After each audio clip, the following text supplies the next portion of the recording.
Hello friends, Radhe Radhe, हरे कृष्णा। सनातन धर्म में एकादशी व्रत को बहुत ही शुभ माना जाता है। इस दिन जगत के पालनहार भगवान श्री हरि विष्णु और माता लक्ष्मी जी की विशेष पूजा अर्चना की जाती है। साथ ही दान भी दिया जाता है।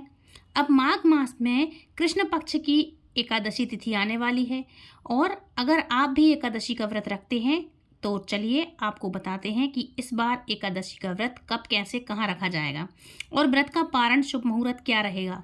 और माघ मास के कृष्ण पक्ष में आने वाली एकादशी को सटतिला एकादशी कहते हैं। शुक्ल पक्ष में आने वाली एकादशी को जया एकादशी कहते हैं।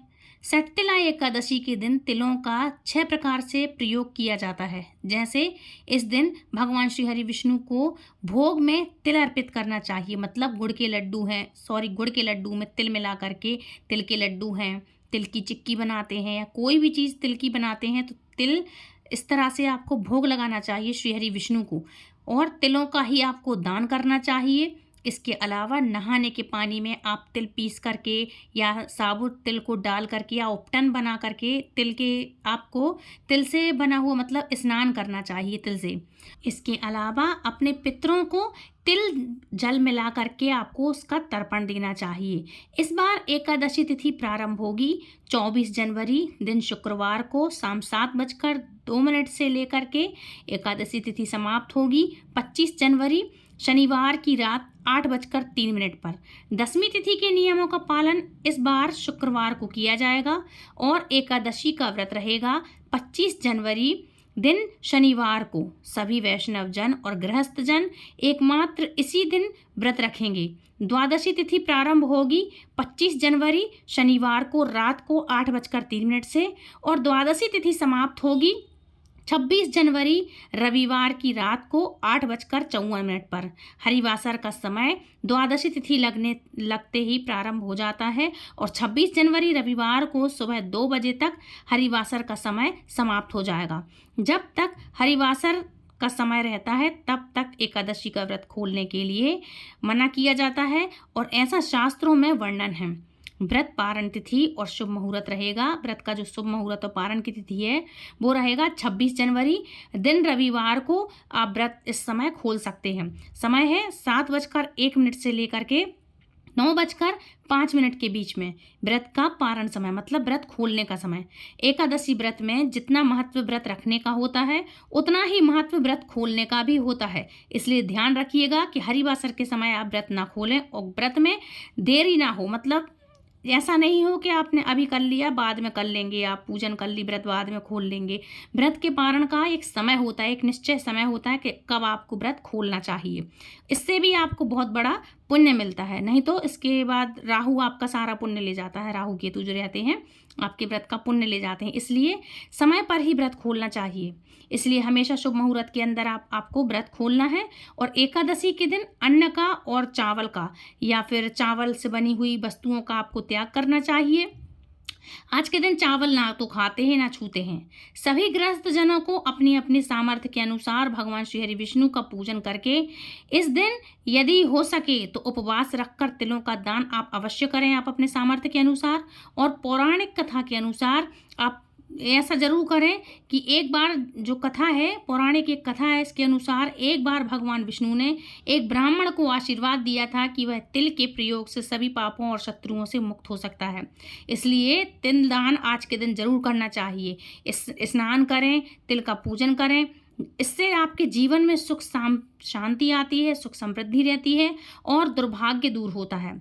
व्रत रखने वाले भक्तों को एकादशी से एक दिन पहले दसवीं तिथि के नियमों का आपको पालन करते हुए तुलसी के पत्ते भी नहीं तोड़ना चाहिए, पहले से आपको तोड़ के रख लेना चाहिए। ध्यान रखिए कि आज के दिन, मतलब कोई भी एकादशी है, आज के दिन एकादशी के दिन मतलब आपको तुलसी के पत्तों को ना छूना चाहिए, ना उसमें जल देना चाहिए और ना ही तुलसी के पत्तों को तोड़ना चाहिए। वर्जित होता है, इससे दोष लगता है, पाप लगता है। एकादशी के दिन अपने सामर्थ्य के अनुसार निराहार या निर्जला रहकर फलाहार ग्रहण करके एकादशी का व्रत रखकर आपको अगले दिन व्रत का पारण करने से पहले पूजन करने के बाद अपने सामर्थ्य के अनुसार ही किसी वैष्णव या किसी ब्राह्मण या किसी जरूरतमंद को या फिर किसी निर्धन को आप आज की ये दान की सामग्री दे सकते हैं। ध्यान रखें, यदि आप दान दे रहे हैं तो उसमें दक्षिणा अवश्य रखें कि ये नहीं आपने सिर्फ पूरा सामान रख लिया।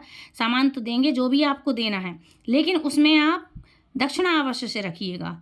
इस बार अपना व्रत खोलना चाहिए दक्षिणा देने के बाद। फिर व्रत हमेशा आप अपना जब खोलेंगे तो राधा रानी या लड्डू गोपाल या सत्यनारायण या जो भी आपके पास मूर्ति है उनको नहवा करके, सालिग्राम हो गए जो, तो इनको नहवा करके उनके चरणामृत या तुलसी दल मिला करके उससे आपको अपना व्रत खोलना चाहिए। आज के दिन तिली और गुड़ का सेवन करना चाहिए आपको। इसके बाद आप चाहें तो सात्विक भोजन भी ग्रहण कर सकते हैं, या फिर आप जो भी आपने जिस तरह से जो भी आप सात्विक भोजन करते हैं, जो भी या व्रत के बाद आप करते हैं, निराहार रह रहे हैं तो जूस वगैरह ले सकते हैं, पहले लिक्विड वाली चीज़ें लें। और फलाहार करते रहे हैं यदि आप, तो फिर आप सात्विक चीज़ें लें, और जो भी आपका सामर्थ्य हो आप उस हिसाब से आप अपना व्रत खोल सकते हैं। ध्यान रखिएगा, आज के दिन 5 तरीकों से तिल का उपयोग किया जाता है। तो सबसे प्रथम है कि सबसे पहले तिल से आपको नहाना चाहिए। तिल का उपटन बनाएं, पानी में डाल करके तिल से आपको नहाना चाहिए। इसके बाद श्री हरि विष्णु की पूजा करेंगे तो तिल का आपको भोग लगाना चाहिए। इसके बाद श्री हरि विष्णु को जब आप हवन करेंगे तो तिल को हवन सामग्री में मिला करके आप हवन करेंगे। तिल कोई भी हो सकते हैं, काले या सफ़ेद। इसके बाद आप तिल खा सकते हैं और तिल का ही आपको दान करना चाहिए। और पितरों को प्रसन्न करने के निमित्त उसमें आपको काला तिल लगेगा, वो सिर्फ काले ही तिल लगते हैं उसमें। तो अगर आप पितरों का तर्पण कर रहे हैं, सूर्य देव उगते हैं तो सूर्य देव को अर्घ दें, उसके बाद पितरों का तर्पण करते हैं दक्षिण दिशा तरफ मुख करके, तो उसमें आप लोटे में दूध डाल लें, कच्चा दूध, और काले तिल आप अवश्य से डालें। इसके बाद आप पितरों के निमित्त तर्पण कर सकते हैं। अब बात करते हैं इसके महत्व के बारे में। तो माघ मास के कृष्ण पक्ष की एकादशी को सटतिला एकादशी कहते हैं। इस दिन भगवान श्री हरि विष्णु की पूजा की जाती है और इस दिन काले तिल और श्यामा गाय के दान का विशेष महत्व होता है, विशेष महत्व होता है आज का। और शरीर पर तिल के तेल की मालिश करना चाहिए आज के दिन। उसके बाद आप नहा सकते हैं। तिल जल से स्नान करें आप, और तिल का जलपान तथा तिलों के पकवान जो बनते हैं वो भी आप खा सकते हैं। इस दिन की ये विशेष महत्वता होती है। विधि पूर्वक यह व्रत करने वालों को निरोगी काया मिलती है और रोगों से मुक्ति मिलती है, और सुखों में समृद्धि होती है, सुख समृद्धि आपके घर आती है। तो ये सटतिला एकादशी का महत्व है। और मैंने आपको ये बता दिया है कि क्या नहीं करना चाहिए। तो आज के दिन ब्रह्मचर्य का व्रत का पालन करें, लहसुन प्याज से दूर रहें, नेल्स नहीं काटते आज के दिन, बाल आज के दिन नहीं धोते हैं। जो व्रत रखते हैं आज के दिन आप चाहें तो आप तुलसी दल पहले से आप तोड़ के रख लें, ये भी नहीं करते हैं एकादशी के दिन। और यदि आप चाहें तो आज के दिन पहले से आप तुलसी दल तोड़ के रख सकते हैं। और नर्मदा जल या गंगा जल जो भी आपके पास पानी का शुद्ध वाटर है जो भी आपके पास है, तो उसमें आप क्या करेंगे कि कुछ ड्रॉप्स अपनी बाल्टी में नहाने के पानी में डालें और फिर स्नान करें।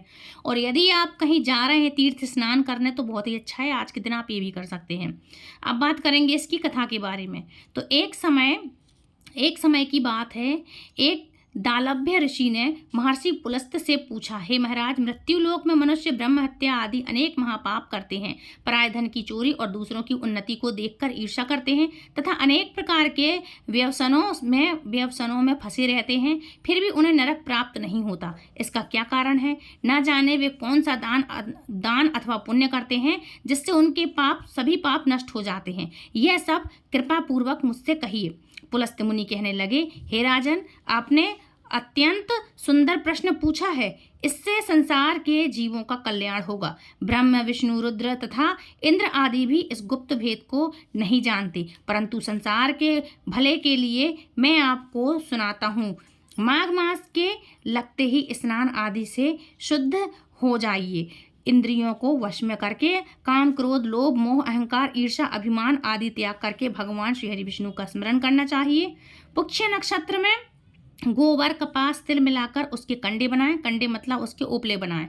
इसके बाद उन उपलों से 108 बार हवन करना चाहिए। उस दिन मूल नक्षत्र हो, साथ ही एकादशी तिथि हो तो और भी श्रेष्ठ है। स्नान आदि नित्य क्रिया से निवृत्त होकर के देवाधिदेव श्री भगवान विष्णु का पूजन और एकादशी का व्रत करना चाहिए। रात्रि को जागरण करना श्रेष्ठ है। उसके दूसरे दिन धूप दीप नैवेद्य आदि से भगवान का पूजन करके खिचड़ी का भोग अवश्य से लगाएं।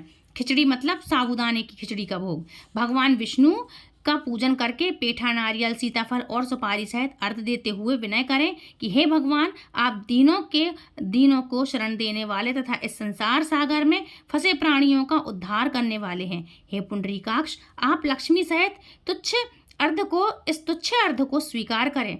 इसके पश्चात जल से भरा हुआ कुंभ मतलब एक घड़ा ब्राह्मण को दान अवश्य करें।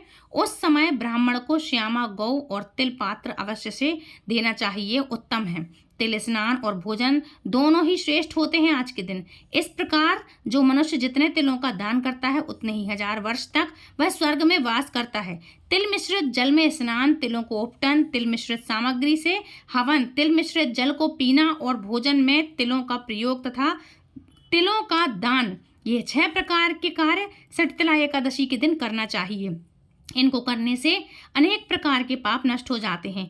इतनी कथा कहकर पुलस्त्य ऋषि कहने लगे कि एक समय नारद जी ने भी भगवान श्री विष्णु से यह प्रश्न पूछा था और भगवान ने सटतिला एकादशी का जो महात्म्य नारद जी को कहा था वह मैं तुमसे कहता हूँ। भगवान विष्णु कहने लगे, हे नारद, मैं आंखों देखी एक सत्य घटना कहता हूँ, तुम ध्यान पूर्वक सुनो। प्राचीन काल में मृत्यु लोक में एक ब्राह्मणी रहती थी। वह सदैव व्रत किया करती थी। एक समय वह 1 मास तक लगातार व्रत करती रही। इससे उसका शरीर अत्यंत दुर्बल हो गया। यद्यपि वह अत्यंत बुद्धिमान थी, फिर भी उसने कभी देवताओं के निमित्त धन तथा अन्न का दान नहीं किया। इससे मैंने सोचा कि ब्राह्मणी ने व्रत आदि से अपना शरीर शुद्ध कर लिया है और इसको विष्णु लोक तो मिल ही जाएगा, परंतु इसने कभी भी अन्न दान नहीं किया। इससे उसकी तृप्ति होना कठिन है। ऐसा सोचकर मैं एक भिखारी बनकर मृत्यु लोक में उस ब्राह्मणी के पास गया और उससे भिक्षा मांगी। वह बोली, हे महाराज, आप यहाँ किस लिए आए हैं? मैंने कहा, हे ब्राह्मणी, मुझे भिक्षा चाहिए। इस पर उसने एक मिट्टी का ढेला मेरे भिक्षा पात्र में डाल दिया। मैं उसे लेकर स्वर्ग लौट आया। कुछ समय बीतने पर वह ब्राह्मणी शरीर त्याग कर स्वर्ग में आई। मिट्टी का दान करने से उस ब्राह्मणी को स्वर्ग में सुंदर महल मिला, परंतु उसने अपने घर को स्नान आदि सामग्रियों से शून्य पाया। तब वह मेरे पास आकर बोली, हे भगवान, मैंने तो अनेकों व्रत आदि द्वारा आपकी पूजा की, परंतु फिर भी मेरा घर अन्न आदि से शून्य क्यों है? मैंने कहा, पहले तुम अपने घर जाओ, देवताओं की स्त्रियां तुम्हें देखने के लिए आएंगी। उनसे सटतिला एकादशी का पुण्य और विधि सुन लेना, तब ही द्वार खोलना। भगवान के ऐसे वचन सुनकर वह अपने घर आई। जब देव स्त्रियां आईं और उन्होंने द्वार खोलने के लिए कहा तो ब्राह्मणी बोली कि आप मुझे देखने के लिए आई हैं, तो सबसे पहले सटतिला एकादशी का महात्म्य मुझसे कहिए। तब उसमें से एक देव स्त्री ने सटतिला एकादशी का महात्म्य कह सुनाया। ब्राह्मणी ने महात्म्य सुनकर घर का द्वार खोल दिया। देवांगनाओं ने देखा कि वह ना तो गंधर्वी है और ना असुरी है, असुर वर्ण की सांसारिक वृद्धा है। असुरी नहीं है और स्वर्ग मतलब जो धरती की वर्ण की एक सांसारिक वृद्धावस्था वाली एक बुढ़िया है। उस ब्राह्मणी ने देवियों के कथन अनुसार सटतिला एकादशी का व्रत किया। इसके प्रभाव से वह देव कन्याओं के समान सुंदर और रूपवती हो गई तथा उसका घर अन्न आदि समस्त सामग्रियों से भरपूर हो गया। तो फ्रेंड्स, ये थी आज की कथा। आई होप आज की कथा आपको पसंद आई होगी। आपने देखा सुना आज के दिन तिल की कितनी महिमा होती है, इसलिए इसका नाम ही है सटतिला एकादशी। तो सटतिला एकादशी के दिन आप सामर्थ्य के अनुसार अपने श्रद्धा से जितना दान हो सके वो करें और 5 प्रकार का कुल इसमें इस्तेमाल होता है, तो आप ये भी करें। कोई क्वेश्चन हो तो आप पूछ सकते हैं और यदि आपको हमारी वीडियो पसंद आई तो प्लीज़ वीडियो को लाइक शेयर कमेंट करें। इतनी इंपॉर्टेंट जानकारी दूसरों तक साझा जरूर करें, शेयर करें अपनों तक, अपने फ्रेंड्स फैमिली रिश्तेदार जो भी हों उन तक शेयर करें। और हमारे चैनल पर यदि आप पहली बार जुड़े हैं तो हमारे चैनल को बेल आइकन को ऑल पे प्रेस करें, और बेल आइकन को जब आप प्रेस करेंगे ताकि आने वाली हर एक वीडियो की नोटिफिकेशन सबसे पहले आप तक पहुंच जाए। इसलिए आप जब हमारे चैनल को सब्सक्राइब करेंगे तो बेल आइकन को ऑल पे प्रेस कर लेना। तो फ्रेंड्स, मिलती हूँ नेक्स्ट वीडियो में। और यदि आपको हमारी वीडियो या कथाएं पसंद आती हैं तो हमें कथा सुनाने के उपलक्ष्य में यदि आप हमें दान देना चाहते हैं दक्षिणा के स्वरूप, तो नीचे सुपर थैंक्स का बटन अवेलेबल है। आप अपने मन मुताबिक हमें दक्षिणा प्रदान कर सकते हैं। तो फ्रेंड्स, मिलती हूँ नेक्स्ट वीडियो में। तब तक के लिए राधे राधे, हरे कृष्णा, हरि बोल।